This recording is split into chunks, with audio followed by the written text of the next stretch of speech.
আমাদের নিউ ব্যারাকপুরে মৈত্রেয়ী ভবন লাইনের ওপারে, সেখান থেকে মাতাজিরা এসছেন, তেজময়ী মাতা এবং বেদপ্রাণা মাতা। আমরা আমাদের অনুষ্ঠান শুরু করছি গুরুবন্দনার মাধ্যমে।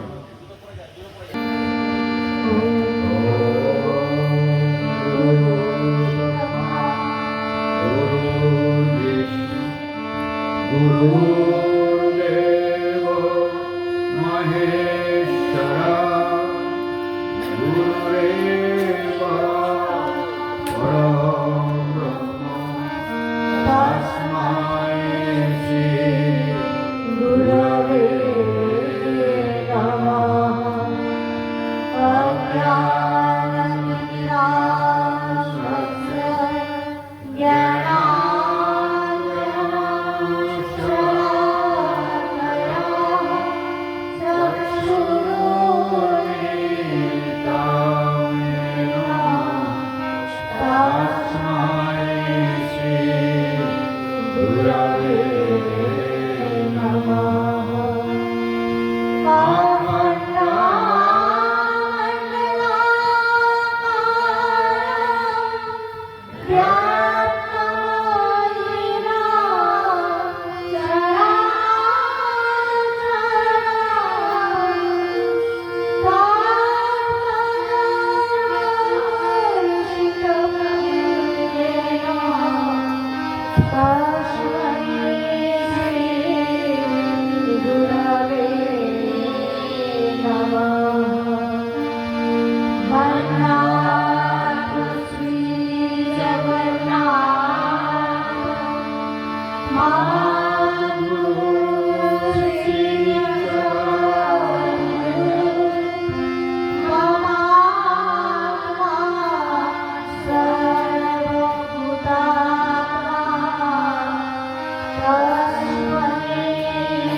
অহংকারে মত্ত হয়ে, অহংকারে মত্ত হয়ে করলি অপমান, সেই তোর ভগবান। যার লাগিত কাঁদে প্রাণ, সেই তোর ভগবান। এবার আপনাদের সামনে ঈশ্বরীয় কথা বলবেন তেজময়ী মা। সর্বপ্রথম আমি আমার পরম আরাধ্য আমার গুরুদেবের চরণে প্রণাম জানাই গুরুমার চরণে, এবং উপস্থিত এখানে সবাইকে আমার অনেক শুভেচ্ছা ও ভালোবাসা। আমরা কিছুদিন আগেই এখানে এসেছিলাম। তো আগে যখন এসেছিলাম আপনাদের সবার সাথে আমাদের দেখা হয়েছিল। শান্তিবাবু আমাদের আশ্রমে গেছিলেন, বললেন যে আবার আসার জন্য। তো ওটা শুনে মনে হলো যে একটু হলেও আমাদের কথা ভালো লেগেছে, তাই জন্যে আবার আমাদেরকে শান্তিবাবু বললেন যে আসুন, এই নিয়ে আলোচনা করুন, বেদান্ত নিয়ে আলোচনা করুন। তো আজকে আমি ভাবছিলাম যে একটু ভক্তি নিয়ে আলোচনা করি। গীতাতে একটা কথা বলা হচ্ছে যে এই যে আমরা ভক্ত, সবাই তো আমরা ভগবানকে যারা ভালোবাসি, আমরা যে ঈশ্বরের কথা ভাবতে ভাবতে আমাদের সবারই ঈশ্বরের প্রতি একটা ভালোবাসা আসে, টান আসে। তো আমরা বলছে যে 4 প্রকার ভক্ত আছে। কেমন? বলছে যে প্রথম হচ্ছে আর্ত, বলছে যে যারা ঈশ্বরকে ভালোবাসতে বাসতে সব কিছু আস্তে আস্তে আমাদের জগতে যে সমস্ত কিছু মানে সংসারের মধ্যে আমরা থাকি, আমাদের তো জীবন একভাবে চলে না, জীবনে অনেক বাধা, অনেক সমস্যা আসে। তো বলছে সেই সমস্যার সম্মুখীন হয়ে যখন আমরা মানে মনের দিক দিয়ে আমরা হেরে যাই না, আমাদের সব কিছু যখন, সব রাস্তা যখন বন্ধ হয়ে যায়, তখন আমরা একটা দিকই মনে হয় যে না, ঈশ্বর আছে। এবং আমরা সব কিছু ছেড়ে দিয়ে যখন ঈশ্বরে সমর্পিত করি নিজের মনকে, আমি আমার সম্পূর্ণটা ঈশ্বরে দিয়ে দিই, বলছে সেই যে ভক্ত, তাকে বলছে, সেই ভক্তের স্তরকে বলছে আত্ম। বলছে যে যেমন ধরুন একটা ছোট্ট ঘটনা দিয়ে আমি বলি।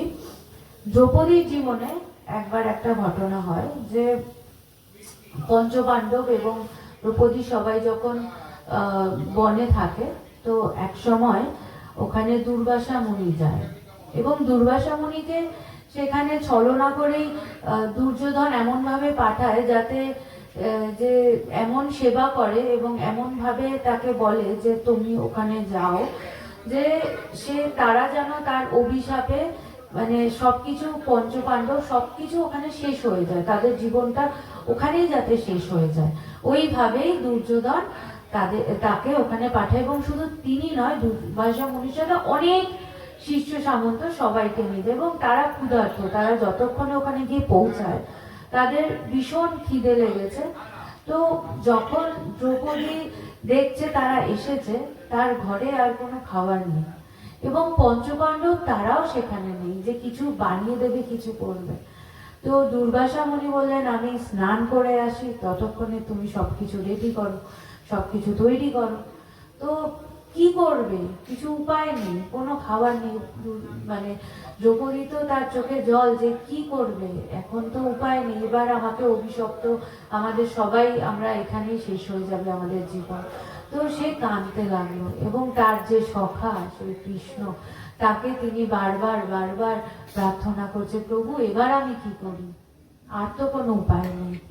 তো যখন দুর্বাসা মুনি সবাই মিলে সবাই স্নানে গেছে, তখন শ্রীকৃষ্ণ ওখানে এসেছেন, বলছে যে আমার খুব খিদে পেয়েছে, কিছু খেতে দাও। তো তখন দ্রৌপদী বলছে যে আমি তো তোমার কাছে প্রার্থনা করছিলাম আমার সমস্যা নিবারণ করার জন্য, কিন্তু তুমিও এসে আমার কাছে খেতে চাইছো, আমি এবার তোমাকে কোথা থেকে খেতে দেবো, আমার কাছে তো কিছুই নেই। বলছে যে কেন, তোমার কাছে যে সেই পাত্র আছে যেখানে কখনো খাওয়া শেষ হবে না? বলছে হ্যাঁ আর আছে সেটা, কিন্তু যতক্ষণ আমি না খাবো ততক্ষণ সেখান থেকে আমি সবাইকে খাওয়াতে পারবো, কিন্তু সবে আমি খেয়েছি, আর তো কিছুই নেই। বলছে না, ভালো করে দেখো, কিছু থাকবে, সেই পাত্রটা নিয়ে আসো। সেই পাত্রে দেখছে যে এক কোণে একটু শাক পড়ে আছে, বলছে যে দাও, ওটাই দাও। তো শ্রীকৃষ্ণ ওই শাকটা নিলেন এবং নিয়ে তিনি খেয়ে তৃপ্ত হয়ে ঢেকুর তুললেন। যেই তিনি ঢেকুর তুললেন, দেখা যাচ্ছে যে সেই যে সবাই, যে দুর্বাসা মুনি এবং যত শিষ্য ছিল, সবার পেট ভরে গেছে, সবাই তৃপ্ত, সবার মনে হচ্ছে যে মানে আর পারছে না, গলা অবধি তার খাবার পুরো ভরে গেছে। তো তারা সবাই ভাবছে কি ব্যাপার।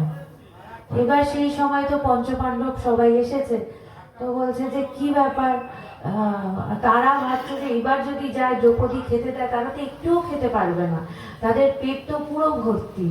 তো তারা বলছে যে না, এখন আমরা বাবা চলে যাই, নাহলে এখন তো যদি যাই আমার তো একটুও খিদা নেই, আমাকে তো এখন খেতে দিলে খুব মুশকিল। তো ভীম বলছে না না, আপনারা যাচ্ছেন কেন, চলুন আমার সাথে। তো তখন দুর্বাসা মুনি বলছে আচ্ছা ঠিক আছে, আমি গিয়ে দেখি ব্যাপারটা কি, কিছু তো একটা ব্যাপার হচ্ছে, নাহলে আমরা এত ক্ষুধার্ত ছিলাম আর আমাদের পেট ভরে গেল।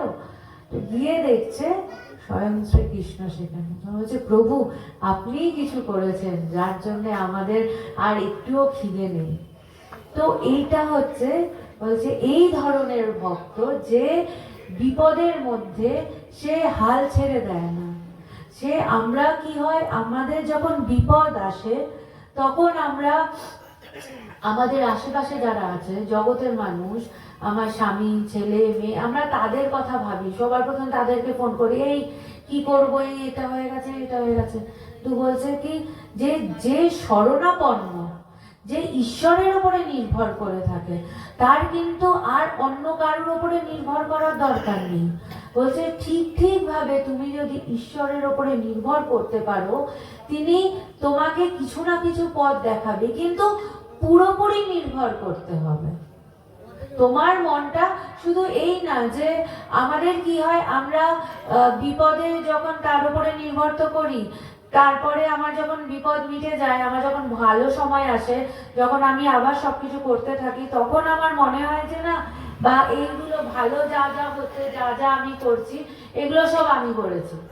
বাজে সময় ঈশ্বর আমায় সাহায্য করেছে ঠিক আছে, কিন্তু আর যে বাকি সময় আমি যা করছি এগুলো সব আমি করেছি। কেন আমাদের অহংকারটা কিছুতেই যায় না, আমার ভেতরে যে মনে হয় যে আমি সব করছি, আমার যা শক্তি আছে, বলছে যে না, আমাদের ভালো মন্দ সমস্ত কিছুর আড়ালে কিন্তু এক তিনিই আছেন। তিনি ছাড়া আমাদেরকে কিন্তু সাহায্য করার কেউ নেই। আমাকে যদি আমার মানে কারুর ছেলে, কারুর স্বামী, কারুর পাড়া প্রতিবেশী যেই করছে, তার ভেতরেও কিন্তু সেই এক ঈশ্বরের শক্তি আছে। ঈশ্বরই নানা রূপে, নানা অবস্থায়, নানা মানুষের মাঝখান দিয়ে আমাদের সাহায্য করে। আমরা যদি প্রত্যেকের মধ্যে দিয়ে আমি ঈশ্বরকে এমন ভাবে ভালোবাসবো যে সবার মধ্যে আমি তাকেই খুঁজে পাবো, সবাই যে সাহায্যের হাত বাড়িয়ে দিচ্ছে, আমি সবার মধ্যে যদি তার মানে আমার মনটা তার মধ্যে এমন ভাবে বিলীন হয়ে আছে যে আমি সবকিছুর মধ্যে তাকে পাচ্ছি, তখন কিন্তু আমার মনে হবে না যে আমার কেউ নেই, আমি একা, আমার কি হবে, আমার তো কেউ দেখবার নেই, আমার তো বয়স হয়ে গেছে, আমি কিভাবে আমার দিনগুলো কাটবে। বলছে ঈশ্বরকে নিয়ে যদি থাকো, দেখো আমরা আমাদের আশ্রমে আছি অনেকগুলো বছর হয়ে গেছে, প্রায় 16 বছরের বেশি। সেখানে আমরা যে এ পথে আছি, আমাদের হাত ধরার কেউ অন্য কোনো আমাদের রিসোর্স নেই, আমাদের একজনই হাত ধরে আছে। এবং আমাদের কখনো মনে হয় না আমরা একা, আমাদের কখনো মনে হয় না আমরা অসহায়, আমাদের কখনো মনে হয় না যে আমাদের কোনো বডিগার্ড দরকার বা কোনো কাউকে দরকার। আমরা তিনজন, এই মাতাজি, আরো এক মাতাজি আছেন আশ্রমে, আমরা তিনজনই থাকি আশ্রমে, এবং ভক্তরা আসা যাওয়া করে, তারা আমাদেরকে সাহায্য করে। তো প্রতি মুহূর্তে মানে আমরা যে কোনো অবস্থার মধ্যে, যে কোনো সমস্যা আমাদের জীবনেও কি আসে না, নানা রকম সমস্যা আসে। যেমন আগের বার আমরা যখন এসেছিলাম, তখন এখানে এসে আমাদের গাড়ি খারাপ হয়ে গেছিল, প্রচন্ড বৃষ্টি, আমরা সেই গাড়ি ওটা ম্যানেজ করে আমরা কিন্তু তারপরে তেল ভরে ঠরে আমরা রাত্রিবেলায় বৃষ্টির মধ্যে গেছি। তো তখন কি আমরা অনুষ্ঠানও করেছি, আলোচনাও করেছি, তারপরে গেছি। তো তখন কি আমরা বলবো যে ভগবান, আমি তোমার এসে তোমার কথা বলতে এলাম আর তুমি আমার গাড়ি খারাপ করে দিলে? না, এটা বললে হবে না। সবকিছু তিনি, ভালোতেও তিনি, মন্দেও তিনি। আমি যদি সেখানে অভিযোগ করি যে আমি তোমার কথা বলছি, তোমার কাজ করছি, আর তার জন্য আমরা শর্ত রাখি যে তোমাকে আমার সবকিছু দেখতে হবে, আমার সবকিছু ঠিক রাখতে হবে, তাহলে কিন্তু ভুল হয়ে গেল। এটা জাগতিক শর্ত, জগতে আমরা মানুষের জন্য করি, তার বদলে আমরা চাই মানুষও আমাদের জন্য করুক। কিন্তু এই পথে বলছে তুমি যদি সত্যি ঈশ্বরকে ভালোবাসো, তাহলে ঈশ্বরের কাছে শর্ত রেখো না যে তুমি ঈশ্বরকে ভালোবাসো বলে তার পরিবর্তে তোমার সবকিছু তাকে দেখতেই হবে। তিনি যদি যেমন ভাবে রাখছে সেটাই ঠিক, সেটাই মেনে নেওয়া, সেটাই শরণাগতি, সেটাই শরণাপন্ন। এই হচ্ছে আর্ত, যে ভক্ত, যে এইভাবে যে ভালোবাসে তাকে বলা হচ্ছে। এবার তারপরে বলছে যে তারপরে কি জিজ্ঞাসু, বলছে যে মনের ভেতরে আমি তো শরণাপন্ন হলাম, ঈশ্বরের শরণাপন্ন হলাম, এবার হচ্ছে ভেতরে যেন জিজ্ঞাসা থাকে ঈশ্বরের প্রতি আমার থাকে, যে আমি জানতে চাই, আমি প্রভু তোমাকে বুঝতে চাই, তুমি আমার হাত ধরো, তুমি আমাকে গভীরে নিয়ে চলো, তুমি আমাকে ঈশ্বরকে বোঝাও, আমি তোমাকে জানতে চাই। ভেতরে এই জানার পিপাসা যেন আমাদের থাকে, যে আমি তোমায় জানতে চাই। এই না যে আমি সব বুঝে গেছি, আমি সব জেনে গেছি। এই পথ বলছে অনন্ত পথ, এর কোনো শেষ নেই, জানার কোনো শেষ নেই। তোমার হয়তো অনেক অনুভূতি হয়েছে, কিন্তু অনুভূতির কোনো শেষ নেই। তুমি জীবনের শেষ দিন পর্যন্ত তুমি আরো নতুন নতুন নতুন ভাবে আরো গভীরে তাকে জানতে পারো। এর জন্য প্রতি মুহূর্তে তার কাছে জানার ইচ্ছা, প্রভু তুমি আমাকে বোঝাও, তুমি কে। তো এই ইয়েতেই আমি বলি যে রাজা জনকের একটা ঘটনা বলি। রাজা জনক একবার সেই রাজ্যে ঋষি অত্রি আসেন, এবং তিনি ওখানে সবাই এরকমই সবাই বসে আছে, সবাই গ্রামের মানুষরা সবাই ঋষি তার কাছে আসতেন এবং তিনি আধ্যাত্মিক কথা বলতেন। তো সবাই এসে বসে থাকতো, কিন্তু দেখা যেত যে ঋষি তখনই কথা বলা শুরু করছে যখন রাজা জনক আসছে। রাজা জনক যতক্ষণ না এসে বসছেন তিনি কথা বলা শুরু করতেন না, তিনি অপেক্ষা করতেন রাজার জন্য। তো এতে সবার ভেতরে একটা রাগ, মনে মনে একটা অভিমান এসে গেল, যে আমরা কি তাহলে মানে তাকে ভালোবাসি না, আমরা কি ঈশ্বরকে ভালোবাসি না, যে আমাদেরকে ঈশ্বরীয় কথা শোনাচ্ছে না, তার রাজার জন্য অপেক্ষা করছে। তার মানে ঋষির মনেও লোভ এসেছে, যে এই রাজাকে যদি সন্তুষ্ট করতে পারে তাহলে রাজা তাকে সবকিছু দেবে। ঋষি হতে পারে, কিন্তু তার মনেও লোভ আছে, তাই রাজার জন্যই অপেক্ষা করে। তো তারা তো ঋষি সবই তো বোঝে, ঈশ্বরীয় পথে রয়েছে, আধ্যাত্মিকতা নিয়েছে, সবই বোঝে। তো তিনিও বুঝেছেন যে সবার মনের মধ্যে এরকম একটা। তো একদিন এরকম আধ্যাত্মিক আলোচনা করছেন, তো হঠাৎ করে দেখা যাচ্ছে যে একদিকে গ্রামের একদিকে আগুন লেগেছে। তো তখন মানে যেদিকে যাদের যাদের বাড়ি, সবাই ওই আগুন লেগেছে দেখে সবাই ছুটতে শুরু করেছে, এবং আস্তে আস্তে আগুনটা পুরো গ্রামে ছড়িয়ে গেছে। তো আস্তে আস্তে সবাই উঠে গেছে, সবাই ছুটে গেছে। তো তখন শুধু কে বসে আছে? রাজা জনক। যে রাজা জনক তার কথা এমন ভাবে তার কথায় বিলীন হয়ে গেছে, তার বাইরের জগতের তার কোনো মানে সে বুঝতেও পারছে না যে চারিপাশে কি হচ্ছে। তিনি সেই কথার মধ্যে বিলীন হয়ে আছে, যে আগুন লেগেছে, কিছু হয়েছে, তার মনের মধ্যে সেই কোনো কিছুই তার অনুভব হচ্ছে না, তিনি সেই ঈশ্বরীয় কথার মধ্যে ডুবে গেছে। তো তখন সবাই যখন সেই গেছে, গিয়ে কাছাকাছি গেছে, তখন গিয়ে দেখছে আচ্ছা আগুন কোথায়, আগুন তো কোথাও নেই। তো সবাই দেখছে না, আমাদের বাড়িগুলো তো ঠিকই আছে। তো সবাই আবার ফিরে এসেছে। তো ঋষি তিনি হাসছেন, বলছেন যে আচ্ছা তোমাদের তো একটা একটা বাড়ি ছিল, দেখো তোমরা সবাই আগুন লেগেছে বলে চলে গেছো, আর রাজা জনক তার রাজ্য, পুরো রাজ্যটা তো তার, পুরো সবকিছু তার, তিনি তো আধ্যাত্মিকতা ছেড়ে এই চর্চা ছেড়ে চলে যায়নি যে আগুন লেগেছে তার রাজ্যে, আগুন লেগেছে বলে। এটাই হচ্ছে পার্থক্য।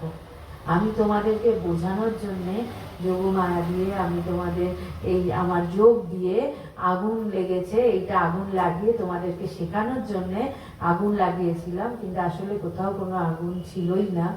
কিন্তু তোমরা আগুন লেগেছে বলে তোমাদের একটা ক্ষুদ্র বাড়ি, সেই বাড়িটাকে বাঁচানোর জন্য তোমরা সবাই ছুটলে ঈশ্বরকে ছেড়ে দিয়ে, কিন্তু স্বয়ং রাজা, যার পুরো রাজত্বটা, কিন্তু তিনি কিন্তু ঈশ্বরকে ছেড়ে গেল না। এটাই হচ্ছে তফাৎ তোমাদের আর ওনার মধ্যে। এটাই তফাৎ, যে আমি ওনাকে কেন, ওনার জন্য কেন অপেক্ষা করি, ওনাকে কেন ঈশ্বরীয় কথা শোনানোর জন্য অপেক্ষা করি, আর তোমাদেরকে তোমরা এখনো সবকিছু ছাড়তে পারোনি।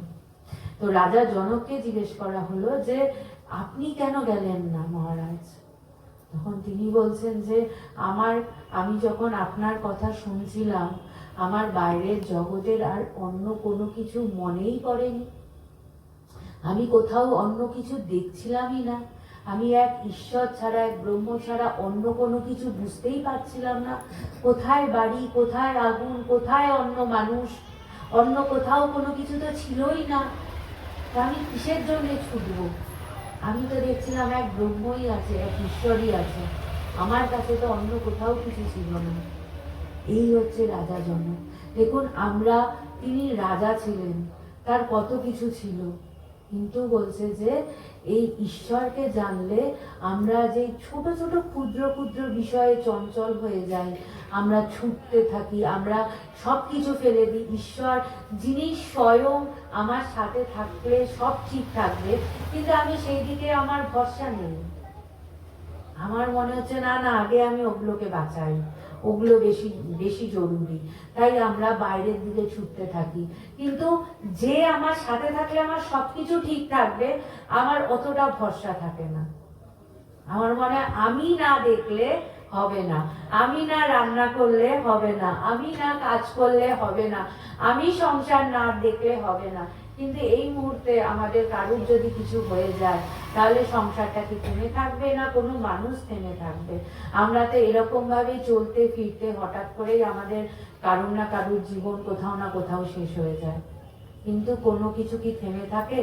কোনো কিছু থেমে থাকে না। কিন্তু আমরা প্রতি মুহূর্তে ভাবি আমি না দেখলে আমার গাছটা ঠিক থাকবে না, আমি না দেখলে আমার ওই বাড়িটা ঠিক থাকবে না। আমাদের সব কিছু শেষ হয়ে যায়, কিন্তু ওই একটা বাড়ি, সেই বাড়িটার প্রতি মন, সেই কোনো জিনিসের প্রতি মন, আমরা প্রতি মুহূর্তে কিছু না কিছুকে ধরে বেঁচে থাকার চেষ্টা করি। শুধু ঈশ্বরকে ধরে বেঁচে থাকা, এটাই হচ্ছে।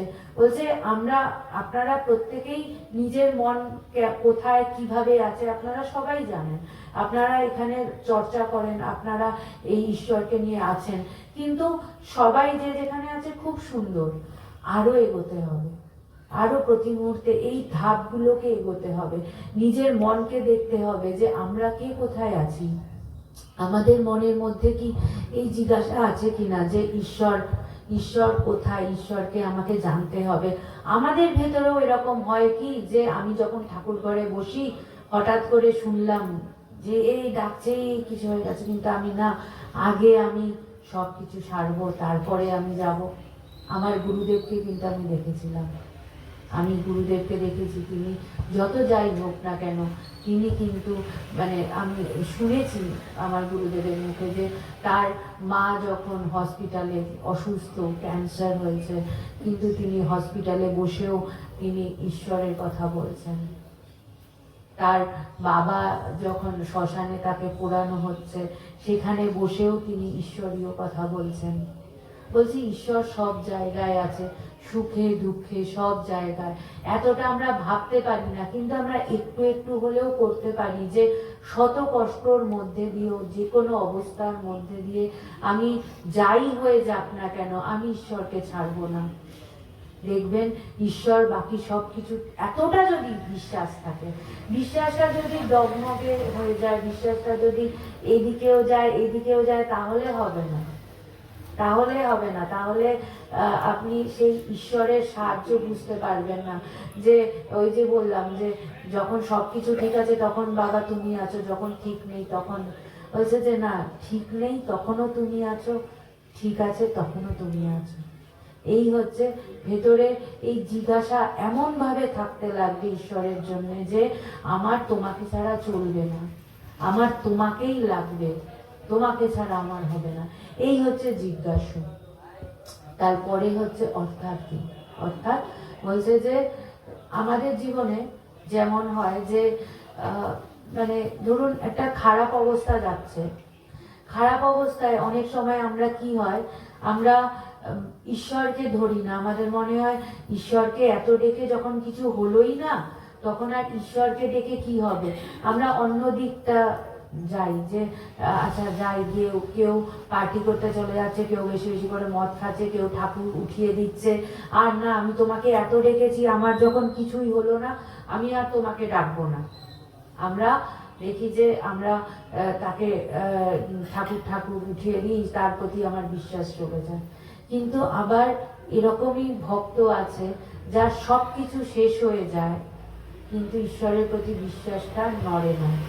সে সেই কঠিন অবস্থার মধ্যেও বলে সব চলে যাক, তুমি থাকো, আমার আর কিছুর দরকার নেই, তুমি থাকলেই হবে, সব চলে যাক। এবং সে কিন্তু ঠিক সেই অবস্থায়, তার হয়তো চাকরি নেই, তার হয়তো কি খাবে জানে না, এরকম অবস্থার মধ্যে দিয়েও তার ঈশ্বরের প্রতি বিশ্বাস যায় না। এরকমই ঘটনা হয়েছে ধ্রুবর জীবনে।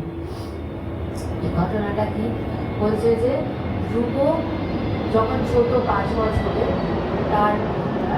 তার মা তাকে সবসময় ঈশ্বরমুখী, তাকে সবসময় ঈশ্বরের কথা শোনাতেন। কিন্তু আর এক রানী যে, সে তাকে কিছুতেই রাজার কাছে যেতে দিতেন না। তো বাচ্চা ধ্রুব, তার ভেতরে সবসময় ইচ্ছে হতো যে যাই, আমি বাবার কোলে গিয়ে একটু বসবো, আমি একটু বাবার ভালোবাসা পাবো। কিন্তু ওই ছোট রানী, সে কিছুতেই তাকে বাবার কাছে যেতে দিত না। তো তার ভেতরে খুব কষ্ট হতো। তো একদিন সেই ছোট রানী তাকে বলল যে তুমি এই রাজার ভালোবাসা পাওয়ার যোগ্য নও, তুমি যাও, গিয়ে বনে জঙ্গলে গিয়ে তপস্যা করো, তবে গিয়ে তুমি বাবার ভালোবাসা পাবে। তো সে তো খুব কাঁদছে, তার মার কাছে গেছে। তো মা বলছে যে হ্যাঁ, যখন বলেছে কারোর সম্বন্ধে বাজে ভাবতে নেই, তুমি যাও, তুমি হরির নাম করো, তুমি কৃষ্ণের নাম করো, নারায়ণের নাম করো, দেখবে তুমি ঠিক সব কিছু পেয়ে যাবে। তো ও ওই ছোট্ট বাচ্চা অবস্থায়, দেখুন আমরা এই যে এক একজনের আমি ঘটনাগুলো বলছি, প্রত্যেকেই কিন্তু কেউ সন্ন্যাসী ছিল না, সবাই কিন্তু সংসারে এক একটা, কেউ বাচ্চা, একজন বাচ্চার কথা বললাম, একজন স্ত্রীর কথা বলছি, একজন রাজার কথা বলছি। তো জগতে সংসারে সব ধরনের মানুষের কথা বলছি, যে কি সব অবস্থায়, সব বয়সে, সব মানে যে কোনো সিচুয়েশনেই কিন্তু আমরা করি না কেন, সংসারে থেকেও ঈশ্বরকে পাওয়া যায়। এই তাই জন্যে আমি ছোট ছোট ঘটনা দিয়ে বলার চেষ্টা করছি যে ধ্রুব তার মায়ের কথা শুনে কিন্তু জঙ্গলে চলে গেল। সেই ছোট বয়সে সে মানে হরির জন্য কাঁদছে এবং তার কাছে বারবার প্রার্থনা করছে, তুমি কোথায়, তুমি কোথায়, তাকে পাওয়ার জন্য কেঁদে যাচ্ছে। এবং বলছে যে যত আশেপাশে পশু পাখি সবকিছু, সে সবকিছুর মধ্যে সেই হরিকে দেখতে পাচ্ছে। তার ভালোবাসা এমন যে সে সবকিছুর মধ্যে হরিকে দেখতে পাচ্ছে। এবং তখন হরি নারদকে পাঠিয়ে বলছে যে তুমি ওর কাছে যাও, আমি আর ওর এত কষ্ট আমি দেখতে পাচ্ছি না, তুমি ওকে গিয়ে দীক্ষা দাও, আমি ওরকে দর্শন দিতে চাই, কিন্তু দীক্ষা আগে দাও, তারপরে আমি যাব। তখন নারদ এলেন। নারদ এসে নারদ পরীক্ষা করলেন যে ধ্রুবকে বলছে তুমি এত বাচ্চা বয়সে তুমি এখানে কেন পড়ে আছো, তোমার কি দরকার, তোমার কিসের অভাব, তুমি বাড়ি চলে যাও। বলছে না, আমি প্রভুকে না দেখে যাব না। বলছে কেন, প্রভুকে পেয়ে তোমার কি হবে, তোমাকে আমি সব দিচ্ছি, যাও তুমি ওখানে। বলছে যে না, আমার প্রভুকেই লাগে। যখন নারদ দেখলো এ তো যাবে না, তখন নারদ তাকে দীক্ষা দিল। তারপরে স্বয়ং নারায়ণ এসে তাকে দর্শন দিল এবং তখন নারায়ণ বলছে যে তুমি বাড়ি যাও, তুমি যেটা মানে নারায়ণকে দেখে সে এত অভিভূত যে সে আর অন্য কিছু বুঝতে পারছে না। নারায়ণ বলছে তুমি বাড়ি যাও, তখন সে এত আপ্লুত, সে নারায়ণকে দেখে অঝরে তার চোখ দিয়ে জল পড়ছে, অঝরে সে আনন্দে সে বলছে যে না, আমার আর কিছু চাই না। বলছে কেন, তুমি যেই আশায় এসেছিলে, তুমি তো এই জন্যেই আমার তপস্যা করছিলে যে যাতে তুমি তোমার বাবার ভালোবাসা পেতে পারো। বলছে যে না, আমার ভেতরটা জুড়িয়ে গেছে, আমার আর কারোর ভালোবাসার দরকার নেই, আমি তোমার ভালোবাসা পেয়ে আমার মন এত জুড়িয়ে গেছে যে আমার আর কোনো অভাব নেই মনে, আমার আর কোনো কিচ্ছু চাই না, আমি তোমাকে পেয়ে গেছি, আমার আর কোনো কারোর ভালোবাসা লাগবে না।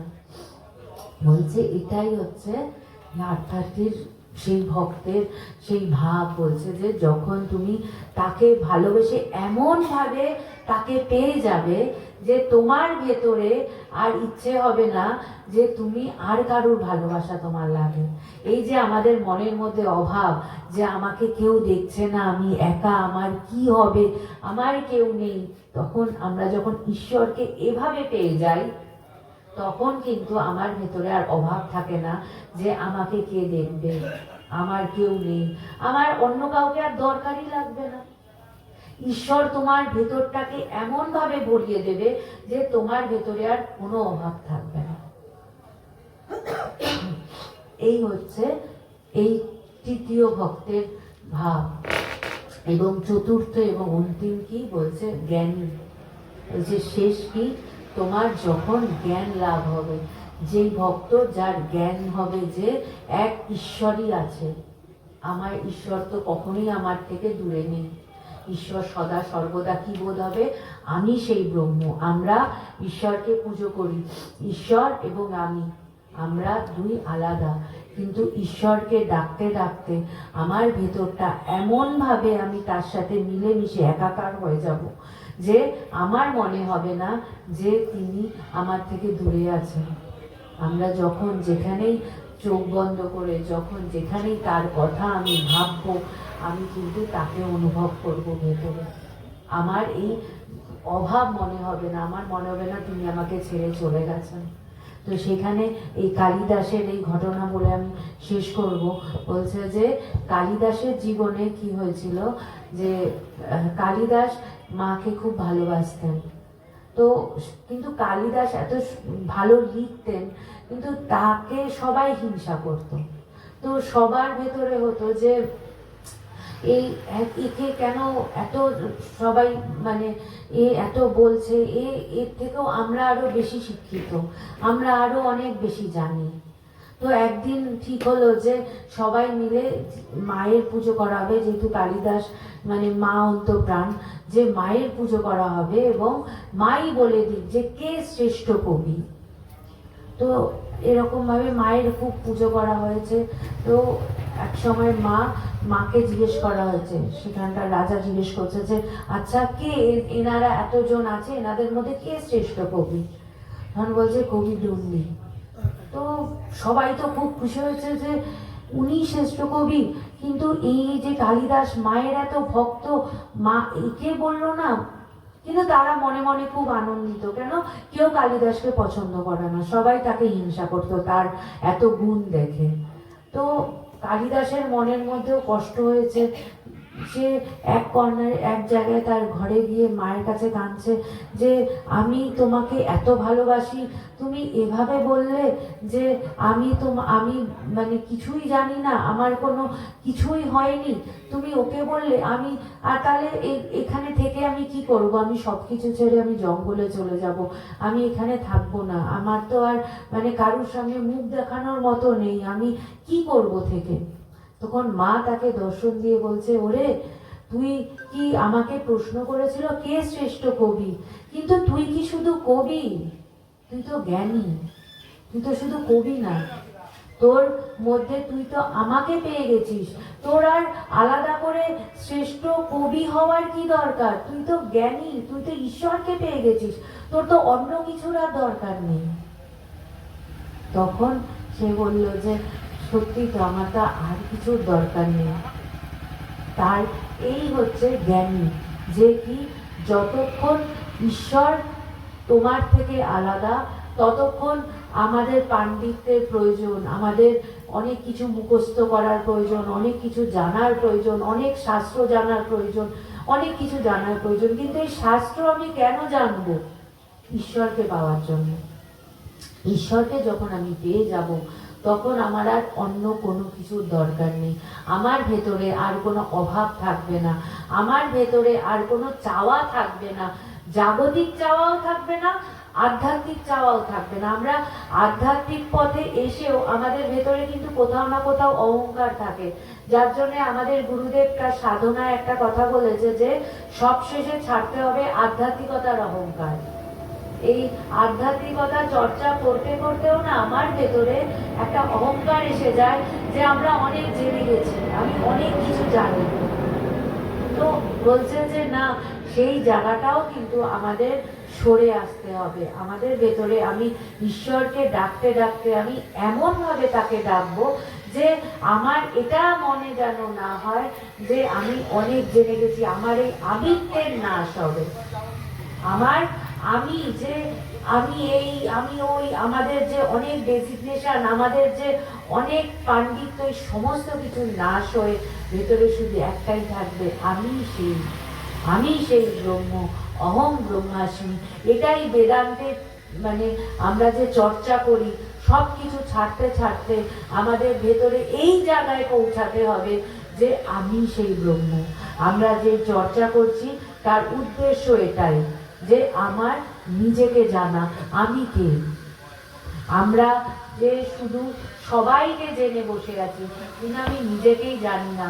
আমাদেরকে যখন জিজ্ঞেস করায় আমি কে, আমরা আমাদের নাম বলি, আমাদের পরিবারের নাম বলি, আমাদের ঠিকানা বলি, আমরা কি কাজ করি এগুলো বলি, কিন্তু আমি কিন্তু এটা বলি না যে আমার আসল পরিচয় কি আমি জানতে পারছি। আমাদের এই নাম কে দিয়েছে? আমার বাবা মা দিয়েছে। আমরা থাকি, জন্ম নিয়ে এসেছি, আনিনি তো, আমার বাবা মা বলল এটা তোমার বাড়ি, তারপরে শ্বশুর বাড়ি। আমাদের প্রতি মুহূর্তে কি হচ্ছে, এক একটা পরিচয়ের মধ্যে আমরা সীমাবদ্ধ হয়ে আছি। এই দেহটার মধ্যে সীমাবদ্ধ হয়ে আছি, এই মনটার মধ্যে সীমাবদ্ধ হয়ে আছি। কিন্তু বলছে যে যে জ্ঞানী তার কোনো পরিচয়ের মধ্যে দরকার লাগে না, তার কোনো কিছুই তার দরকার লাগে না। সে সীমাবদ্ধের ঊর্ধ্বে, সে অসীম, সে অনন্ত। সে এইটুকুর মধ্যে না, আমাদের যে এই ছোট্ট গণ্ডি, এই মনটা, এই দেহটা, এই বাড়িটা, এই সমস্ত কিছু অনিত্য, এগুলো কোনো কিছু থাকবে না। যা থাকবে তা হচ্ছে এক আমি, সেই ব্রহ্ম। সেই ব্রহ্মের থেকেই আমরা এসছি, সেই ব্রহ্মেই আবার আমরা মিলিয়ে যাব। এই দেহটা পুড়ে ছাই হয়ে যাবে, ছাইটাও ভাসিয়ে দেওয়া হবে, কিছুই পড়ে থাকবে না, আমাদের কোনো অস্তিত্বই থাকবে না। তাই জন্য বলছে যে আমাদের এই ভক্তের প্রথমের থেকে শরণাগতি দিয়ে শুরু হয়, শুরু হতে হতে ধাপ এগোতে এগোতে আমাদের ফাইনালি কোথায় যেতে হবে? এই বোধ, এই জ্ঞান যে আমি সেই ব্রহ্ম। এই বোঝা গুরু যে হাত ধরে, গুরুই বুঝিয়ে দেন। তাই তোমরা গুরুকে পেয়েছো, গুরু সান্নিধ্য তোমরা পেয়েছো, তোমাদের যে মন্ত্র দিয়েছে তাকে শক্ত করে ধরো, তার উপরে নির্ভর করো, তাকে জানো, তাকে এমনভাবে তাকে নিয়ে থাকো যাতে তোমার আর কারোর প্রয়োজন না হয়। এবং ভেতরে এইটা চেষ্টা করো জানার যে আমি কে, এবং গুরু সাহায্য করবেন তোমাকে বুঝিয়ে দিতে যে সত্যটা কি এবং কেন এসেছো, কে তুমি, তিনি বুঝিয়ে দেবেন। তাই গুরুর কাছে শরণাপন্ন হলে আর পৃথিবীতে তোমার আর কোনো অভাব থাকবে না, কোনো কিছুর দরকার লাগবে না। সবাই ভালো থেকো, জয় ভগবান। সত্য চিন্তনে ধ্যানে মগ্ন রহ, অচিন্ত পুলকে অনন্ত বাণী রহ, নিত্য শ্রবণে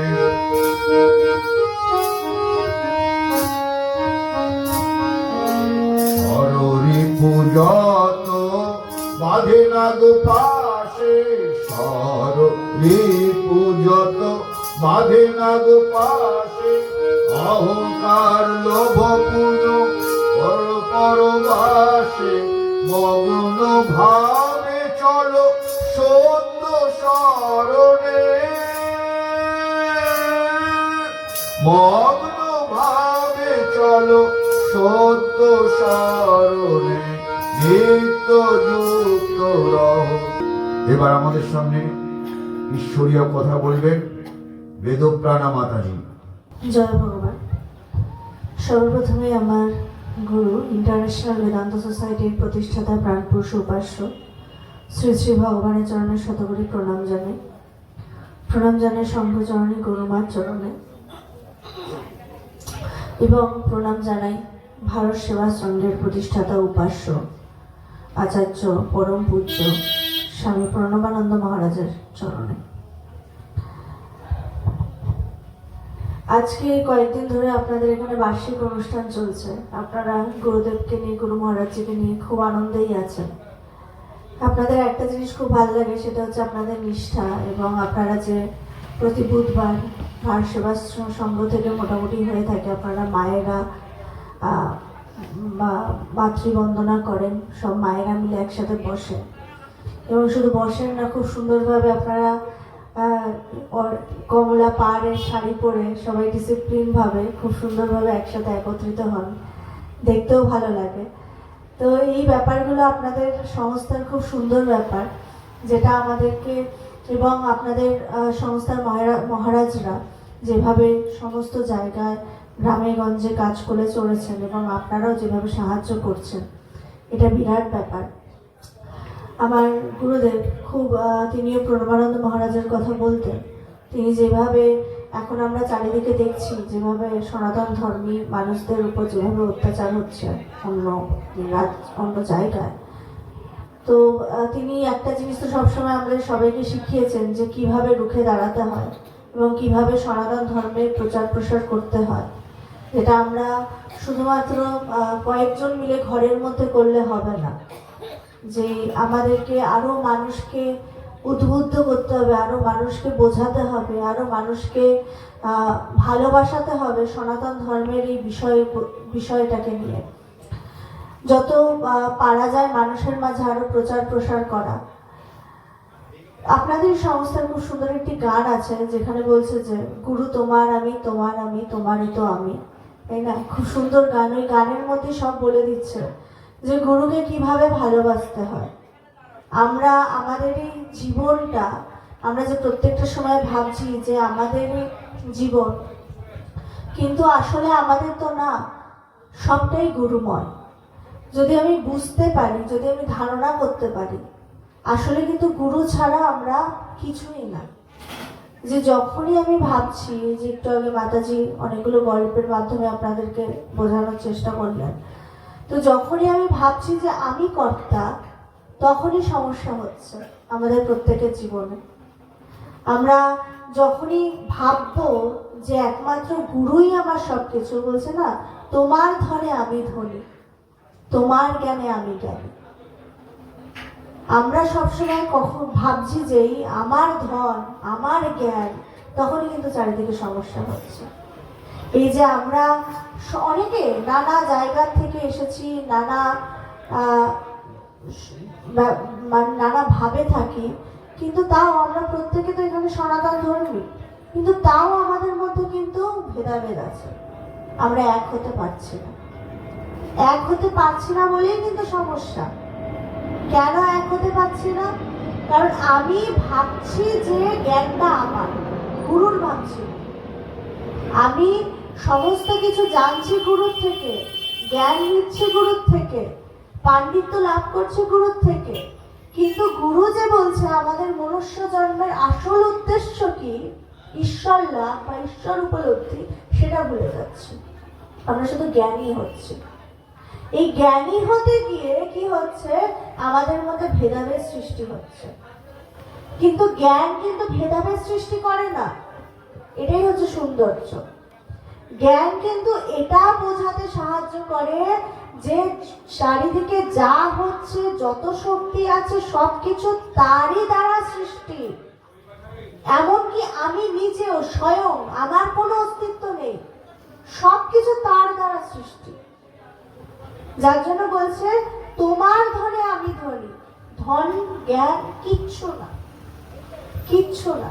কিন্তু আমি যেই মুহূর্তে ভাবছি আমার জ্ঞান, আমার ধন, আমি কর্তা, তখনই কিন্তু আমাদের মধ্যে ভেদাভেদ সৃষ্টি হচ্ছে। আর আমরা ভুলে যাচ্ছি যে আমি দীক্ষা কেন নিয়েছিলাম।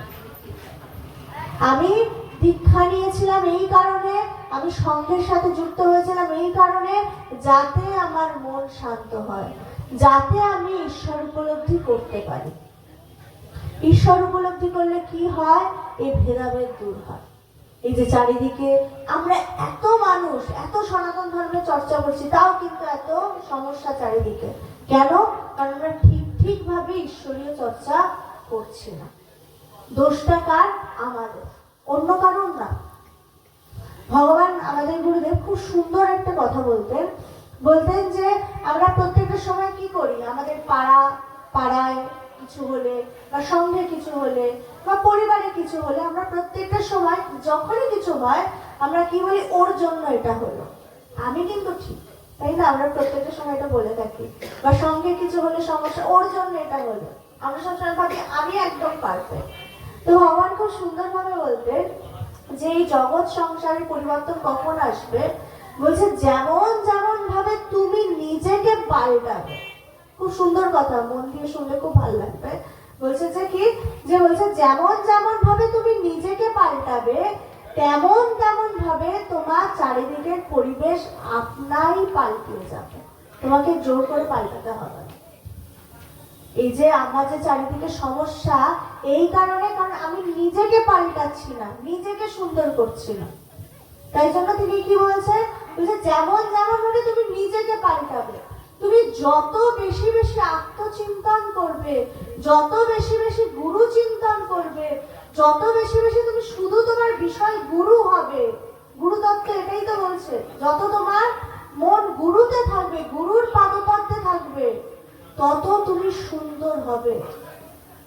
তো সে তুমি যেখানেই থাকো না কেন, পদ্মফুল কোথায় হয়? খুব একটা সুন্দর জায়গায় তো হয় না, তাই না? তো পদ্ম ফুটছে তো সেখানে, তো সেখানে আমরাও ফুটতে পারি। জগতে আমরা সবসময় বলছি না, সংসারে এখানে এটা ভালো না, সেখানে সেটা ভালো না, আমরা ভালো নাটা দেখছি, আমরা নিজেকে পদ্মর মতো ফোটাতে পারছি না। কেন পারছি না?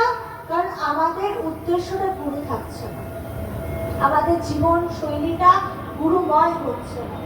আমরা সকাল থেকে রাত্রি ঘুমোতে যাওয়ার আগে অবধি সারাক্ষণ শুধু এর দোষ, তার দোষ, পরনিন্দা, পরচর্চা করে চলেছি, শুধু তার দোষ দেখছি, সে সংসারে হোক, পরিবারে হোক, যেখানেই হোক। কিন্তু যদি আমার মনটাকে বলছে, যদি তুমি গুরুর চিন্তায় মনটাকে সারাদিন ডুবিয়ে রাখতে পারো, তখন তোমার মন কিন্তু অন্যরকম হয়ে যাবে। তোমাকে কারোর নিন্দা শুনতে ভালো লাগবে না, কিছুক্ষণ শুনবে, তারপরেই বলবে আর ঠিক আছে বাদ দাও, চলো আমরা গুরু মহারাজের চর্চা করি, এটা হবে। বা চলো আমরা একটু আগে একটা সঙ্গে থেকে একটা ভালো কথা শুনে এসেছি, সেটা নিয়ে চিন্তা করি। শাস্ত্রে বলছে না যে কি করে আমি সেই উন্নতি স্থানে পৌঁছাবো, বলছে শ্রবণ, মনন এবং নিদিধ্যাসনের দ্বারা। বলছে শ্রবণটা সুন্দর হতে হবে, শ্রবণ যদি সুন্দর না হয় তাহলে কিন্তু মনন হবে না। আমরা সবাই এখানে বসে আছি ঠিকই, কিন্তু আমরা কিন্তু কেউ ভালো করে খুব একটা কেউ শুনছি না। বলছে ভালো করে শুনলে কি হবে, বলছে তাহলে মনন হবে। মানে যেগুলো আমি ভালো করে শুনলাম সেগুলো নিয়ে আমি মনন করবো, আরো গভীরে যাব। তারপরে কি বলছে, মনন যখন হবে তারপরে কি হবে, নিদিধ্যাসন, আরো গভীরে যাব সেই শব্দ, গুরু চিন্তনে। বা যে শব্দটা, যে কথাটা আমার ভালো লাগলো, এই যে এতগুলো গল্প শুনলাম, যদি কোনো একটা গল্প ভালো লেগে থাকে বা কোনো একটা কথা যদি ভালো লেগে থাকে, সেটার গভীরে যেতে হবে। এটাই আধ্যাত্মিকতা। আধ্যাত্মিকতা মানে এটা নয় যে আমরা কে কতগুলো স্তোত্র মনে রেখেছি বা কে কতগুলো গান মনে রেখেছি। আধ্যাত্মিকতা মানে হচ্ছে আমি কতটা গভীরে যেতে পারছি, এটা হচ্ছে আসল। গভীরে যাওয়ার জন্যই কিন্তু এই চর্চা।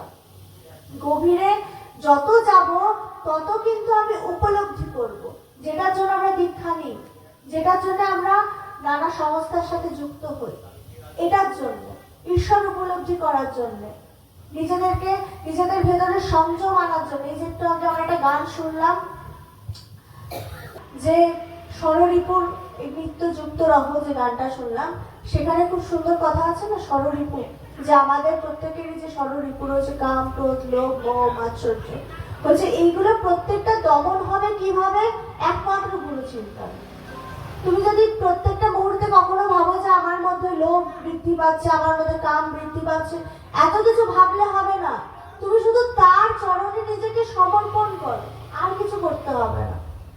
তুমি তার চরণে নিজেকে সমর্পণ করো, তিনি তোমার যোগ ক্ষেম বহন করবে। এটা আমরা বলছি না, গীতা বলছে। এবং তার প্রমাণ আপনারা নিজের চোখের সামনে দেখছেন, আমরা আমরা। আমাদেরকে কিন্তু রোজ ভাবতে হয় না ঘুম থেকে উঠে রাত্রে ঘুমোতে যাওয়ার আগে অবধি তিনি বহন করছেন, এবং তার কৃপা প্রত্যেকটা মুহূর্তে প্রত্যেকটা দিন আমরা উপলব্ধি করি, নিজেরা উপলব্ধি করি। তিনি যদি কৃপা না করতেন তাহলে কিন্তু আমরা এখানে বসে থাকতে পারতাম না, চলতে পারতাম না। আমাদের মুখের মধ্যে একটা মানে যতই এখানে বসে থাকি, যতই মেকআপ করে আসি, যাই করি না কেন, আমরা প্রত্যেকে তাও একটা দেখা যাবে একটা দুঃখী ভাব দেখা যায় না? যারা দেখবেন অনেকদিন হসপিটালে থাকে বা এখান যদি ঠিক মতো সারাক্ষণ পরনিন্দা পড়ে যাচ্ছে, মুখের মধ্যে একটা ছাপ এসে যায়। সে আমি যতই ফেসিয়াল করি না কেন, যতই মেকআপ করি না কেন, মুখটা দেখেই বোঝা যায় যে মোটেই ভালো চিন্তার মধ্যে রাগ থাকে না। কিন্তু আমাদেরকে দেখে কখনো মনে হবে না, কারণ আমরা সবসময় আনন্দ থাকি। এই আনন্দটা পাচ্ছি কোথা থেকে? প্রচুর টাকা পয়সা, প্রচুর ধন সম্পত্তি, প্রচুর কিছু সেখান থেকে না। এই আনন্দটা ভগবান যোগাচ্ছেন ভেতর থেকে, ভেতর থেকে। এই কিছুদিন আগে আমরা একটা অনুষ্ঠানে গেছিলাম, অনুষ্ঠান থেকে ফেরার সময় আমাদেরকে মানে কোনোভাবেই আমরা কোনো গাড়ি পাচ্ছিলাম না। আমাদের কাছে টাকাও ছিল, সব রেট ছিল। শীতের সময় সমস্ত রাস্তাঘাট পুরো সবাই মানে 9টা বেজে গেছে সেদিন আমাদের ফিরতে ফিরতে, কিচ্ছু পাচ্ছি না দেখে। তো তারপরে আমরা দুজন মিলে ঠিক করলাম, ঠিক আছে তাহলে হাঁটতেই থাকি। সাজিরহাট থেকে আমাদের আশ্রম অনেকটা দূর। তো সাজিরহাট থেকে হাঁটছি, কোনো রিক্সা পাচ্ছি না, কিছু পাচ্ছি না। টাকা পয়সা আছে কিন্তু, কারণ আমরা যে অনুষ্ঠানে গেছিলাম সেখান থেকে আমাদের রিক্সা ভাড়া দিয়ে দিয়েছিল। তো সেই টাকা পয়সা আছে কিন্তু রিক্সা নেই। তো আমরা দুজন হাসছি আর ভাবছি, কারণ আমাদের সন্ধ্যে থেকে আমরা কিছু খাইও নি। তো আমরা ভাবছিলাম যে কি হবে, কিভাবে যাব। তো ভাবছি আর দুজনে তাই বলে মন খারাপ করছি না, হাসছি। তো কিছুক্ষণ বাদে হঠাৎ করে একটা রিক্সা এসে গেল এবং আমাদেরকে, আমরা তখন ভাবছি দেখো টাকা থাকুক যাই থাকুক, যদি তোমার সেই মুহূর্তে সেই জিনিসটা, যেমন কোভিডের সময়, করোনার সময় আমরা অনেকের অনেক টাকা আছে, সব আছে, কিন্তু অক্সিজেন সিলিন্ডার তাও ঘরে পৌঁছাচ্ছে না। তো এইটা যে কোনো মুহূর্তেই আসুক, যে কোনো সময় আসুক, ওই সময় কিন্তু আমরা ভাবলাম না যে আরে তোমার চর্চা করে এলাম, তোমার কথা মানুষের মাঝে প্রচার প্রসার করে এলাম, আর আমাদের দুজনের এরকম অবস্থা হচ্ছে। তিনি একটু পরীক্ষা তো নেবেনই, তারকে যদি কেন্দ্র করে সবসময় থাকো, তিনি কি সবসময় ফুল ছিটিয়ে রাখবেন তুমি সেই রাস্তায় হাঁটবেন না? তিনি পরীক্ষা নেবেন, আমাদেরও পরীক্ষা নেয়, কিন্তু আমরা কখনো হতাশ হই না, কারণ আমরা জানি তিনি আমাদেরকে কোলে করে রেখেছেন। সবসময় ভেতরে একটা আনন্দ থাকে। অন্য কেউ হলে কিন্তু ওই সময় ভাবতো, ভয় লাগতো, অন্ধকার হয়ে গেছে, কি হবে, রাস্তাঘাট সব মানে শীতে সবাই দোকানপাট সব তাড়াতাড়ি বন্ধ করে দেয়, কি হবে, আমরা দুজন কিভাবে যাবো, এটা ভাবতে শুরু করতো। কিন্তু আমরা ভাবছি না, আমরা আনন্দে আছি। এইটা হচ্ছে আধ্যাত্মিক চর্চার ফল। তুমি যত সমস্যার মধ্যেই থাকো না কেন, যত বিপদেই থাকো না কেন, তিনি তোমাকে ভেতর থেকে আনন্দ যোগাবেন, তোমাকে কখনো হতাশ হতে দেবে না। সবকিছুর মধ্যে থেকে তিনি নিজেকে খুঁজে বার করতে শেখাবে তোমাকে। এইটা হচ্ছে আধ্যাত্মিক চর্চার ফল। আধ্যাত্মিক চর্চা করলে কি হয়? আধ্যাত্মিক চর্চা করলে এটা না ঘরে এসে তোমাকে কোটি কোটি টাকা এসে কেউ দিয়ে যাবে। আধ্যাত্মিক চর্চা করলে কি হবে? তুমি যদি সিদ্ধ ভাতও খাচ্ছ সেটা তুমি তৃপ্তি করে খাবে, আনন্দ করে খাবে। তুমি দেখবে না পাশের বাড়িতে কত পদ দিয়ে খাচ্ছে, তুমি যা পেয়েছো সেটাতে সন্তুষ্ট থাকবে। বলছে না সন্তোষম। এই সন্তোষম কখন আসে, সন্তুষ্টি কখন আসে? যখন তোমার ভেতর পরিপূর্ণ থাকে। তখন কিন্তু তোমার মনে হয় না পুজোতে দামি শাড়ি কিনি, পুজোতে এটা কিনি বা এই কাপড়টা কিনি, মনে হবে না। তখন মনে হবে দুদিনেরই তো জীবন, এত দামি জিনিস কিনে করবো কি? তার থেকে আমি অল্প দামের জিনিস কিনি কিন্তু অন্যকে সাহায্য করি। এই ভেতরটা আসবে। এই পরিবর্তনটা কে করায়? আধ্যাত্মিকতা, আধ্যাত্মিক চর্চা। এই প্রসঙ্গে খুব সুন্দর একটা গল্প আছে, যে বলছে কি যে তিনি কিভাবে রক্ষা করেন। তো এই প্রসঙ্গে একজন সাধুর একটা গল্প বলি। একজন সাধু মহারাজ, আমরা জানি আধ্যাত্মিক চর্চা করতেও কিন্তু এই যে ধরো যে চারিদিকে যে সাধুরা নানা আধ্যাত্মিক চর্চা করে, এবং শুধু সাধু মহারাজরা কেন, যারা কোনো গৃহী মানুষ যদি আধ্যাত্মিক চর্চা করে তার ভেতরে যদি অনেক পরিবর্তন হয় এবং তাকে কেন্দ্র করে যদি আরো কিছু মানুষ যুক্ত হয়, তখন কি হয়? আশেপাশের মানুষের মধ্যে একটা ঈর্ষা সৃষ্টি হয় এবং মনে হয় যে ও এত পাচ্ছে, আমি কেন পাচ্ছি না। এরকমই একজন সাধুর গল্প। খুব একজন নামকরা সাধু ছিলেন, তিনি বৃন্দাবনের ওদিকেই থাকতেন। সেই সাধুটি, তার একটাই কাজ ছিল, তিনি রোজ জপ করতেন, খুব জপ করতেন। এবং তিনি এসে মাঝে মাঝে এরকম সন্ধেবেলা কৃষ্ণের কথা বলতেন। এবং সেই কৃষ্ণের কথা শুনতে, যেহেতু তার জপের মাধ্যমে, তার আধ্যাত্মিক শক্তির মাধ্যমে বহু মানুষ তার সম্বন্ধে জেনে গেছিল এবং তার কাছে এসে মানুষ একটা অদ্ভুত তৃপ্তি পেত। তার কথা শ্রবণ ছাড়াই তার সংস্পর্শে এসে মানুষ একটা অদ্ভুত তৃপ্তি পেত এবং তার সংস্পর্শে এসে মানুষের মধ্যে একটা আধ্যাত্মিক কৃষ্ণের প্রতি একটা আলাদা ভালোবাসা জাগতো বলে তার কাছে আরো ছুটে ছুটে মানুষ আসতো কৃষ্ণের কথা শুনতে। তো সবাই এরকম কৃষ্ণের কথা শুনতে আসতো এবং শুধু শুনতে আসতোই না, তার কথার মাধ্যমে সবাই পুরো ভাবিত হয়ে যেত এবং সবার মধ্যে একটা আচ্ছন্ন ভাব আসতো, যে সমাধির একটা ভাব আসতো তার সংস্পর্শে এসে। এরকমই একদিন রাজার কাছে খবর যায় যে এরকম একটা জায়গায় একজন সাধু আছেন যিনি এরকম শাস্ত্রের কথা বলেন, কৃষ্ণের কথা বলেন এবং অনেক মানুষের মধ্যে তিনি পরিবর্তন ঘটাচ্ছেন। এই কথা শুনে রাজাও তার কাছে যায়। রাজাও তার সে ভেবেছে রাজা যাচ্ছে তার কাছে, তো রাজা গিয়ে ভাবছে যে আমি যাব, তাহলে তো সেই সন্ন্যাসীর প্রচুর সেবা করবো, তার একটা বিরাট আশ্রম বানিয়ে দেবো, এইসব নানা কিছু সে ভেবে গেছে যে যেহেতু তিনি সনাতন ধর্মের জন্য করছে। তো সেই রাজা যখন নানা অহংকার নিয়ে গেছেন, রাজার রাজত্বের অহংকার নিয়ে সেই সাধুটির সংস্পর্শে পৌঁছানোর পর সাধুটি তো দূরের কথা, সাধুর সংস্পর্শে যারা ছিল, যে সমস্ত ভক্তরা যারা শুধুমাত্র কথা শুনতে এসেছিলেন, তারাও রাজার দিকে তাকায়নি।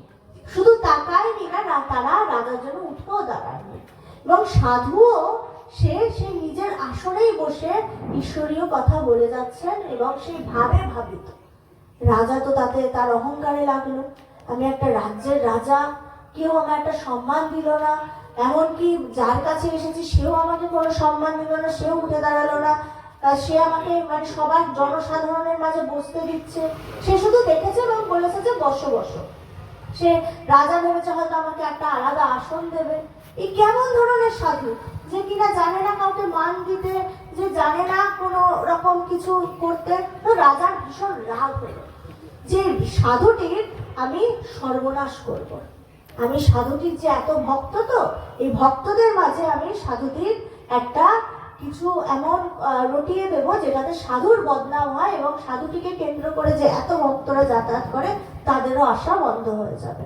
এই ভেবে সে রাজ্যে যায় এবং রাজ্যের চারিদিকে খুঁজে খুঁজে সব থেকে সুন্দরী বেশ্যাকে সে ধরে আনে এবং তাকে প্রচুর টাকা পয়সা দেয় এবং দিয়ে বলে যে আমি তোমাকে বলছি ওই সাধুটির কাছে যাবে এবং কোনোভাবে তাকে বদনাম করার চেষ্টা করবে। তুমি যদি বদনাম করতে সাফল্য হও, তারপর আমি তোমাকে আরো বেশি পুরস্কার দেব। এবং সেই বেশ্যাটার মধ্যেও তো ভীষণ অহংকার, কারণ সে রাজ্যের সব থেকে সুন্দরী এবং তাকে দেখে হেন কেউ নেই যে তার ফাঁদে পড়ে না, মানে সে ভীষণ নাম করে এবং খুব সুন্দরী। সেদিন সে সাধুটির কুটিয়াতে গেছে। কুটিয়া সাধুর এটা ছিল যে সে কথা মানুষের মাঝে আসার আগে সে প্রচুর জপ করেন, ঘুম থেকে ওঠা সে ঘুমোতেন না, খুব বেশি থেকে বেশি 1 ঘন্টা ঘুমোতেন আর একবারই তিনি খাদ্য নিতেন, অন্ন নিতেন, তাছাড়া তিনি নিতেন না। ওই সময়টুকুর জন্য সে শুধু নাম জপ করা বন্ধ করতেন আর সব সময়। তো রাজা তো বলে দিয়েছে, রাজা তো সব জানতেন যে সাধুটি ওই 1-1.5 ঘন্টার জন্য তিনি ঘুমন বা এই আধা ঘন্টার জন্য অন্ন গ্রহণ করেন, ওই সময়তেই গিয়ে তুমি ওনাকে বদনাম করবার চেষ্টা করবে। তাছাড়া তো তিনি নাম জপ করে, চোখ বন্ধ রাখে, তোমাকে তো দেখতে পারবে না। তো সেই মহিলাটি তার কুটিয়াতে যায় এবং কুটিয়াতে গিয়ে দেখছেন যে সাধু জপ করে যাচ্ছে, নাম জপ করেই যাচ্ছেন। রাজা তো বলেছে এই সময় 1.5 ঘন্টার জন্য সে চোখ খোলেন এবং জপ বন্ধ করেন, সেই সময়তেই তাকে বদনাম করা যে কাজটা করতে হবে। সে দেখছেন সাধুটি চোখ খুলছে না। ঈশ্বর রক্ষা করেন না, ঈশ্বরও তো তুমি তাকে নিয়ে যদি থাকো, ঈশ্বর তো তোমাকে রক্ষা করবেনই। তো সেই সাধুটি আর জপ করা বন্ধ করছেন না, চোখও খুলছেন না। 1 ঘন্টা, 2 ঘন্টা, 24 ঘন্টা হয়ে গেছে। 24 ঘন্টা হয়ে গেছে। তারপরে বেশ্যাও ক্লান্ত হয়ে আবার ফিরে এসেছে, আবার পরের দিন গেছে, আবার পরের দিন একই ঘটনা। তো রাজা তখন বলে তুমি কখনোই তাকে চোখের আড়াল করবে না, সবসময় বসে থাকো। এই করতে করতে 1 দিন, 2 দিন, 3 দিন খোলে না, সে জপ করেই যাচ্ছে, অখণ্ড জপ করছে। 5 দিনের দিন বেশ্যার যে ভাব ছিল তাকে বদনাম করার, তার যে নাম জপ সেটা তিনি জোরে জোরে করছিলেন, কারণ কুটিয়াতে একা থাকেন তো, তাই জোরে জোরে করতেন। তো ওই জপ শ্রবণ করতে করতে মনের কেমন পরিবর্তন হয় দেখো। সে এসেছিল সাধুটিকে বদনাম করতে, এমন তার নাম জপ তিনি শ্রবণ করেছে, কারণ তিনিও তো আর তো কোনো কাজ ছিল না, তার মনটাও দিয়ে রেখেছিলেন ওই সাধুটির দিকে, যে সাধুটি কখন চোখ খুলবে। এ মন কি করে দেখো, সেই মন তার পুরো সাধুর চরণে দেওয়া। সাধুর ওই জপ শ্রবণ করতে করতে 1 সপ্তাহের মাথায় বেশ্যার মধ্যে যে ভেতরে যে ছিল সাধুটিকে বদনাম করা, 1 সপ্তাহ পরে অদ্ভুতভাবে সাধুটি চোখ খোলে, এবং তার যে সাধুটিকে দেখা দৃষ্টিভঙ্গি সেটা পাল্টে সে সাধুটির মধ্যে নিজের গুরুকে খুঁজে পায়। এবং গুরুটিকে যখন সাধুটি চোখ খোলেন এবং তাকে যে ভাবে ডাকেন, মা তুমি এখানে, তো তার ভেতরে আসে এত সম্মান, এত সম্মান তো আমাকে কোনোদিন কেউ দেয়নি, আমাকে মা বলে তো কেউ কোনোদিন ডাকেনি। আমাকে তো সবাই সবসময় পয়সার লেনদেন এইরকম দুচ্ছাই ব্যবহার এইরকমই পেয়েছি, যতই সুন্দরী হই না কেন, কিন্তু মা ডাক। এবং এই 1 সপ্তাহ ধরে যে জপ শ্রবণ করেছে, সেই পরিবর্তন এমন হয় যে সে সাধুটির চরণে পড়ে যায় এবং সে কাঁদতে থাকে, প্রভু আমায় ক্ষমা করুন, আমি খুব ভুল কাজ করতে এসেছিলাম, কিন্তু এখন আমার ভেতরে আর কিছু নেই, আর আমার মন এমন পরিবর্তন হয়ে গেছে, আমি আর রাজ্যে ফিরতে পারবো না, আমার দ্বারাই আর কোনো বাজে কাজ হবে না, আপনি আমাকে শিষ্যরূপে গ্রহণ করুন। তো তাকে তখন সে দীক্ষা দিল। দীক্ষা দেওয়ার পর সাধুটি বললেন, দেখো তুমি যতই আমার শিষ্য হও, আমি আর এই কুটিয়াতে থাকতে পারবো না, বলে সে ওই কুটিয়া ছেড়ে আবার চলে গেলেন অন্য রাজ্যে, অন্য জায়গায়। এবার রাজার তো দেখছে 1 সপ্তাহ হয়ে গেল, 2 সপ্তাহ হয়ে গেল, কি হলো খবর তো পাচ্ছি না। সে খোঁজ করতে করতে করতে করতে সে কুটিয়াতে এসে হাজির।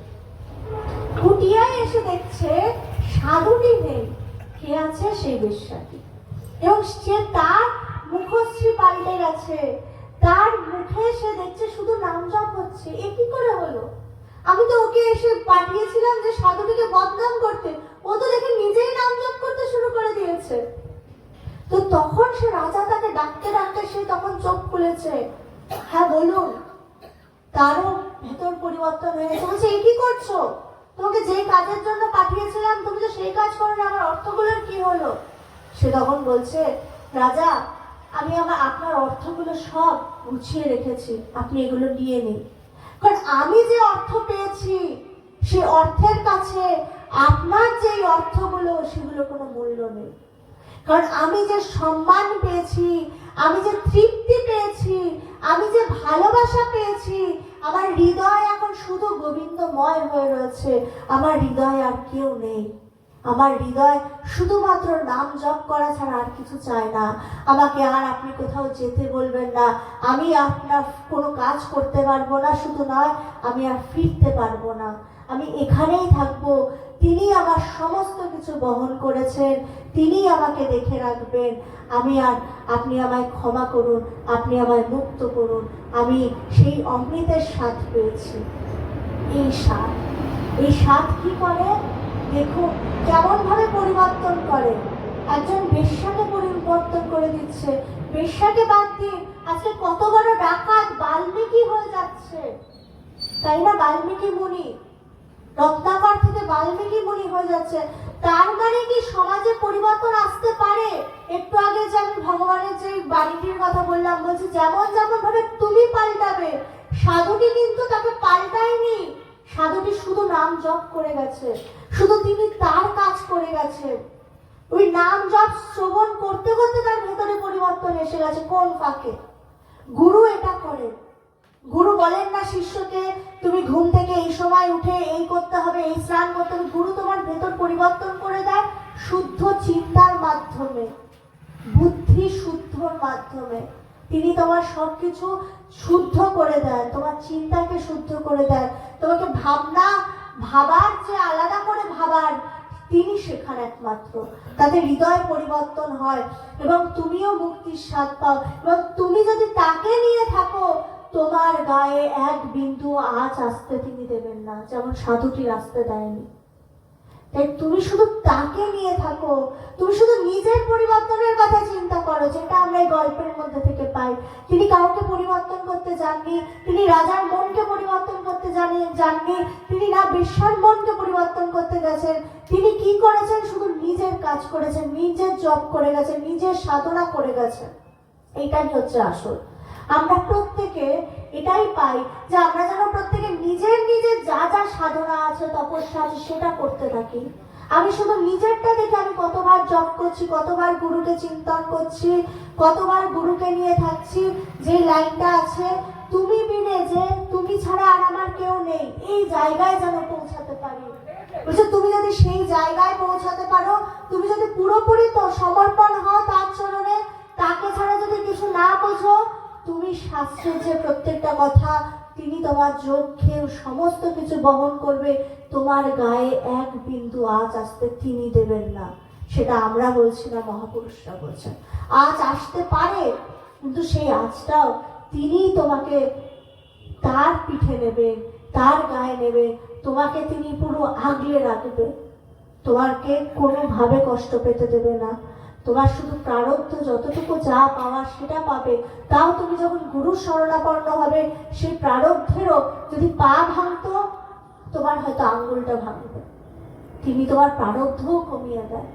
আর কত করবেন গুরু? তাই আমার কাজ একটাই, শুধু তার চিন্তায় মনকে ডুবিয়ে রাখা। তিনি আমার সমস্ত কিছুর বিপদ থেকে রক্ষা করবেনই করবেন।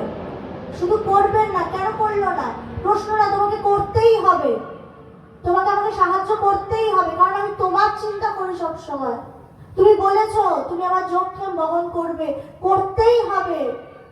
এখানে কিন্তু আমার শর্ত দিচ্ছে, যোগক্ষেম বহন করবেন তিনি তখনই যদি তার চিন্তা নিত্য করি। তিনি কিন্তু আবার শর্ত দিয়ে দিচ্ছে।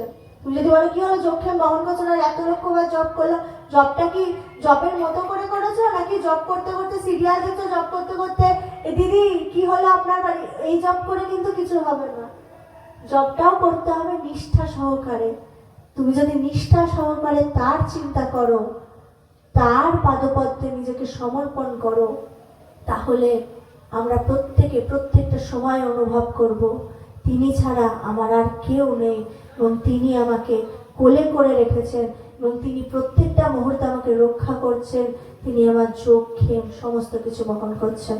সবাই ভালো থাকুন, সুস্থ থাকুন, এবং প্রত্যেকে গুরুর চরণে একটাই প্রার্থনা করুন, যাতে আমাদের প্রত্যেকের ঈশ্বর উপলব্ধি হয়, এবং আমরা এই জন্মেই যেন সেই গুরুর ছাড়া আর কিছু না বুঝি। সবাই ভালো থাকুন। জয় ভগবান। কৃষ্ণ হরে কৃষ্ণ কৃষ্ণ কৃষ্ণ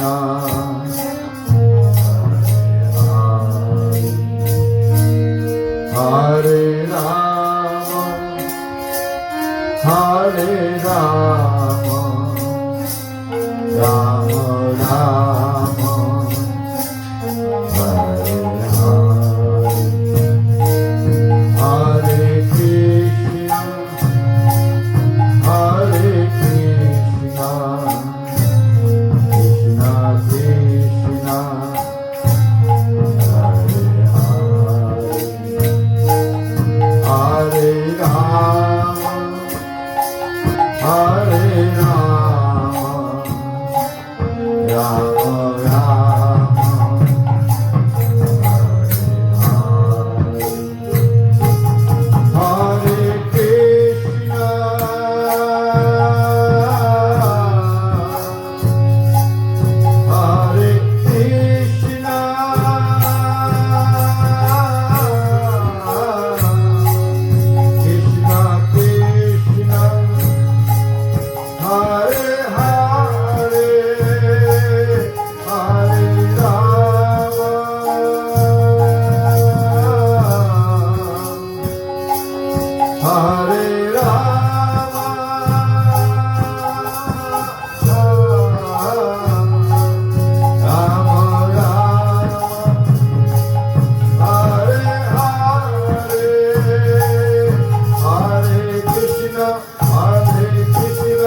भक्ताधीन श्री श्री भगवान की जय संगोजानी गुरु माता की जय इंटरनेशनल वेदांत सोसाइटी की जय